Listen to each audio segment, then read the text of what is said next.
इथपर्यंत आहे ना रस्ता. हे जर केलं तर हा डायव्हर्ट होणार ना अशा. चिंता करा.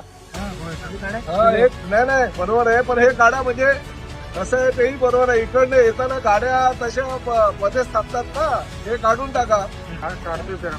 काढा हो, काढता म्हणजे काय, किती वर्ष वाट बघणार. काढा आता, ते समोर गेलं तसंच घ्या. ऑलरेडी तुमचं ऑफिस आहे, इथे एवढी शेडची गरज नाही ना. हे माझं म्हणणं, हे होर्डिंग वगैरे आहेत ना, हे काढून टाका सगळं. 2 आठवड्यात काढून टाकू. हो 2 आठवड्यात नाही हो, काढायला आजपासून जमा. ही लाईन आहे, काढली लाईन.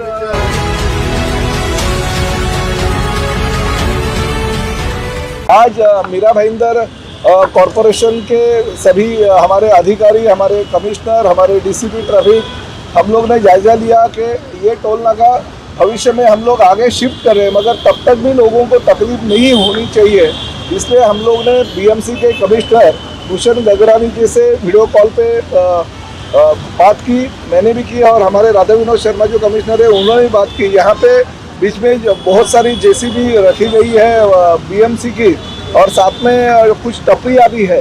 तो ये इलीगल टपरियाँ ताबड़तोड़ निकालने के लिए हमने भूषण गगरानी जी को कहा है, और साथ ही में राधा विनोद शर्मा जी ने मीरा भाईंदर कॉरपोरेशन के अंतर्गत जो फेरी वाले वगैरह रास्ते में बैठते हैं उनको भी हटाने की सूचना प्रियंका भोसले जो वार्ड ऑफिसर है उनको दिया है।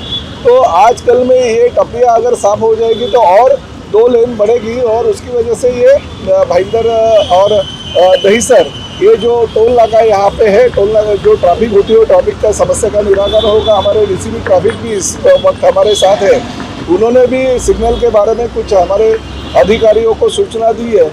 टोल नाका भविष्य में शिफ्ट होने वाला है, मगर तब तक भी कोई लोगों को, प्रवासियों को समस्या नहीं होनी चाहिए, इसलिए निर्णय लिया गया। साथ ही में MSRDC का ये जो बड़ा शेड है टोल के लिए बनाया गया है, वो भी ताबड़तोड़ आज के आज हटाने के लिए, उसके लिए टाइम लगेगा निकालने के लिए, मगर तुरंत आज के आज काम चालू करने के लिए बोल दिया गया है। उसकी वजह से भी, क्योंकि उसके जो पिलर है वो रास्ते पे आए हैं, उसकी वजह से भी ट्रैफिक की समस्या होती है।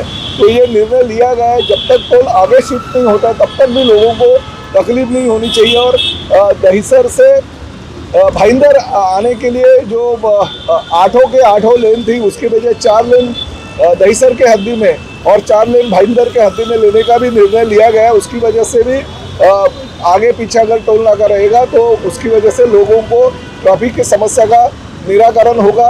वैसे ही ट्रैफिक के टाइम पे जहाँ पे 4 लेन है वहाँ पे ट्रैफिक के वक्त 5 लेन की जाएगी, और एक साइड में 3 लेन की जाएगी। और मुंबई से आते वक्त जो ट्रैफिक अगर होता है तो ट्रैफिक के वक्त वहाँ पे 5 लेन की जाएगी, और जहाँ पे ट्रैफिक नहीं होती है वहाँ पे 3 लेन की जाएगी। तो उसकी वजह से भी ट्रैफिक की समस्या का हल होगा। सर, एक गलत इन्फॉर्मेशन ये फैलाई जा रही है कि ये टोल नाका अगले साल इसका कॉन्ट्रैक्ट खत्म होने वाला है, तो फिर ये टोल नहीं, कुछ नहीं। हमारे ऑफिसर लोगों ने कहा है कि ये टोल नाका जो हेवी व्हीकल के लिए सिर्फ है, बहुत 15 साल पहले कांग्रेस के ज़माने में दिया गया है, वो टोल नाका 2029 तक है, और 2029 तक ये टोल नाका होने की वजह से उसको निकाला नहीं जा सकता है। और मुख्यमंत्री एकनाथ शिंदे साहब जब भी राज्य पे थे, उन्होंने लाइट व्हीकल के लिए पूरा का पूरा टोल माफ कर दिया था। तो हेवी व्हीकल के लिए ये टोल नाका है, वो भी 2029 तक।